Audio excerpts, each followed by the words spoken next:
ಓಂ ಗಂ ಗಣಪತೆ ನಮಃ ರಾಜರಾಜೇಶ್ವರಿ ನಮಃ ರಕ್ತೇಶ್ವರಿ ನಮಃ ಉತ್ತಿಷ್ಟ ಗಣಪತಿ ನಮಃ. ಸಮಸ್ತ ವೀಕ್ಷಕ ಬಂಧುಗಳಿಗೆ ಪಂಡಿತ್ ಪರಿಮಳಾಚಾರ್ಯ ಗುರುಜಿ ಮಾಡುವ ನಮಸ್ಕಾರಗಳು.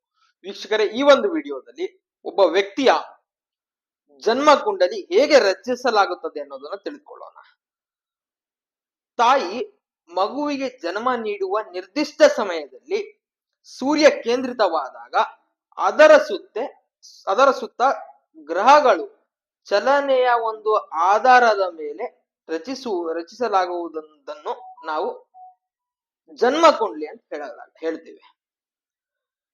ಉದಾಹರಣೆಗೆ, ಈಗ ಒಂದು ಮಗು ಜನಿಸಿದರೆ ಆ ಮಗುವಿನ ಒಂದು ಗ್ರಹಗಳ ಸ್ಥಿತಿ ಮತ್ತು ಇನ್ನೊಂದು ಸ್ವಲ್ಪ ಸಮಯಕ್ಕೆ ಹುಟ್ಟುವ ಮಗುವಿನ ಗ್ರಹಗಳ ಸ್ಥಿತಿ ಒಂದೇ ರೀತಿಯಾಗಿ ಇರೋದಿಲ್ಲ. ಯಾಕಂತ ಹೇಳಿದ್ರೆ, ಗ್ರಹಗಳು ಚಲನೆ ಆಗುವಂತ ಒಂದು ರೀತಿಯಲ್ಲಿ ಆ ಗ್ರಹಗಳ ಒಂದು ಮನೆಯ ಒಂದು ಸ್ಥಿತಿನೂ ಸಹ ಚೇಂಜ್ ಆಗ್ತಾ ಹೋಗುತ್ತೆ ವೀಕ್ಷಕರೇ.